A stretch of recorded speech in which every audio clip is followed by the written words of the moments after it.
waited for my father for 20 years in the same place, on the same porch, staring at the same dirt road. When he left, he said he'd be back before I grew up. I believed him. I grew up. Time passed, and he never came back. This isn't a story about abandonment.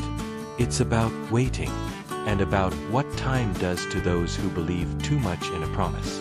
Before we continue, let me ask you something simple. If you like real, human, and emotional stories, subscribe to the channel right now. These stories only reach those who need to hear them because of people like you. And stay with me until the end. Because what I discovered as an adult completely changed the way I saw my father, my childhood, and myself. I was 6 years old when my father knelt down in front of me on the porch of our house. My feet didn't even reach the ground yet. I was swinging my legs while holding a wooden toy car he had made himself. The wheels squeaked, but I wouldn't let go for anything. He put on his hat, straightened his shirt, already worn thin from work, and said he had to go. Work was far. Money was tight. Promises were short. "I'll be back soon," he said. "Before you grow too much." At that age, soon sounded like tomorrow. My mother stood by the door. She didn't cry. She just watched. Maybe she knew something I didn't yet. My father kissed my forehead, climbed onto the wagon, and headed down the dirt road. The sound of the wheels grew distant, until it became silence. That day, I sat there waiting. The sun set, the sky darkened, and I stayed right there. My mother asked me to come inside. I said I couldn't, because, in some strange way, I felt that if I left that porch, maybe he'd come back and wouldn't find me. In the beginning, waiting didn't hurt. I believed my father would show up at any moment, smiling, covered in dust, bringing stories and maybe a simple gift. Every sound of a horse made my heart race. Every shadow on the road seemed like a sign. I asked very little. Children don't know how to formulate difficult questions. My mother did her best to keep the house standing. She washed clothes, cooked, took care of me. But at night, when she thought I was asleep, I could hear her silence. Sometimes, letters arrived from other people, never from him. Months turned into years, and the porch became my place. I sat there after school, after dinner, before bed. It wasn't stubbornness. It was hope. And hope, when it isn't fulfilled, slowly begins to transform into something heavier. Over time, my legs began to reach the ground. Later, they became too long for that old porch bench. People started asking less about my father. Some avoided the subject. Others made up answers. He must have started another life. Maybe he forgot. I pretended not to hear. But at night, alone, those words sat with me on the porch. My mother never spoke ill of him. She never spoke well of him either. She would simply say, "Sometimes, people don't come back." When I turned 12, I stopped counting the days. When I turned 15, I stopped waiting during the day. But at night, I still sat there. I wasn't waiting for a father anymore. I was waiting for an explanation. By the time I turned 18, the house already seemed too big for two people. My father continued to occupy space, even in his absence. The empty chair. The nail on the wall where his hat used to hang. The porch, always there, waiting for someone who wouldn't come. My mother aged faster than she should have. It wasn't illness. It was unresolved time. She woke up early, made coffee for two, even when I was no longer at home. She never asked if I was still waiting. Maybe she was afraid of the answer. I started working early, not out of ambition, but because standing still made me think too much. Sometimes, coming home tired, I would sit on the porch out of habit. It wasn't hope anymore. It was custom. The silence didn't hurt like it used to. Now, it carried weight. The townspeople learned not to ask. When they did, I'd say my father had left. It was easier that way.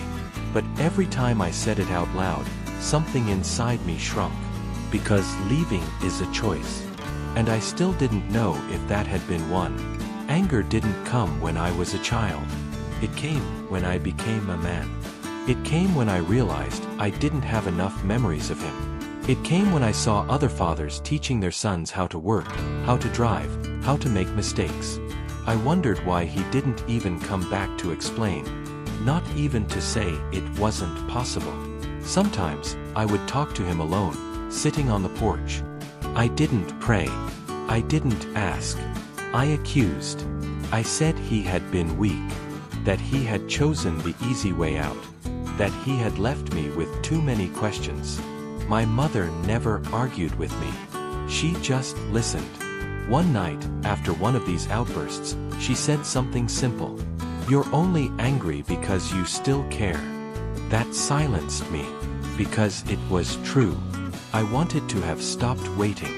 But waiting had become part of who I was. I was 26 when a stranger appeared down the dirt road. It wasn't my father. I knew at first glance. He was older, walked slowly, and carried the exhaustion of someone who had carried too much weight through life. He stopped near the fence and asked for my name. When I answered, he took a deep breath. He said he had known my father. My body froze even before my mind could understand. We sat on the porch. In the same spot where I had waited for so long.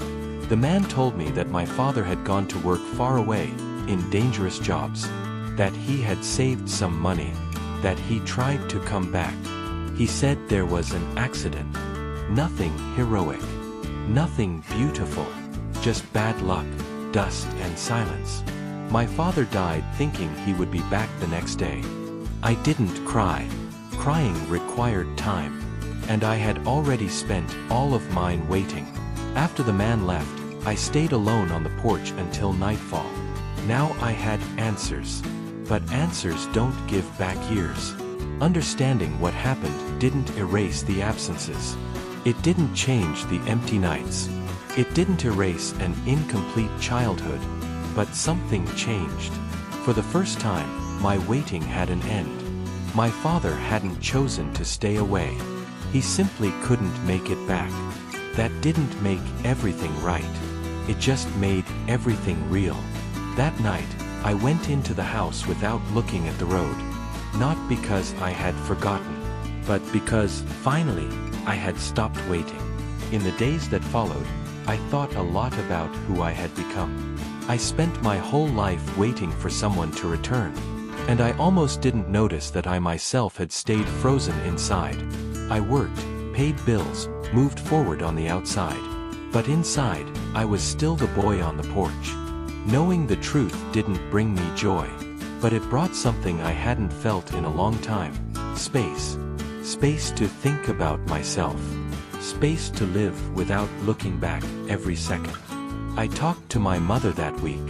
We spoke of my father for the first time without a heavy silence between sentences. She said she waited too, in her own way, and that, deep down, neither of us was wrong for having believed. Believing wasn't the mistake. The mistake would have been turning cold. That night, I sat on the porch one more time. Not to wait, but to say goodbye. With time, I began to understand something simple. The porch was never a prison. It was a shelter.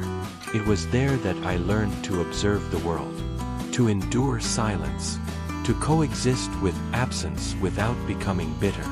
Many people harden when they are left behind. I learned how to feel. That has a price, but it also has value. I started traveling more, getting to know other cities, other stories. And curiously, I found many people who also waited for someone who never returned, each in their own way, each carrying similar marks. I realized I wasn't alone. I never was. My father didn't come back. But something of him stayed in me, the courage to try, even when it doesn't work out. Today, when I think of that 6-year-old boy sitting on the porch, I don't feel anger anymore. I feel respect. He believed. And that takes courage.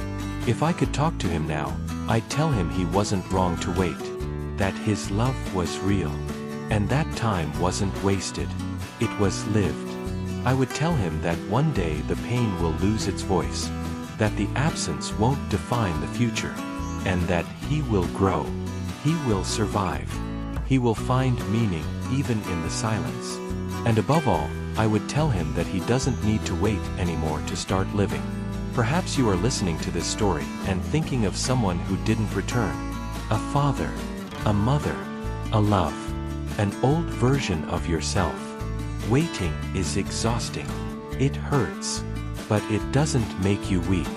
It makes you human. If there's one thing this story taught me, it's that not every broken promise is abandonment. Sometimes, life is just bigger than someone's will. If you are still waiting, I won't tell you to stop. But I will tell you something important. Do not pause your life for something that might never arrive. You can honor the past without living trapped by it. If this story spoke to you, subscribe to the channel. Here, we tell stories that don't judge, they embrace. And if you want, leave a comment. Tell us, what or who did you have to learn to let go of? Maybe someone reading your comment will realize they aren't alone. And sometimes, that already changes everything.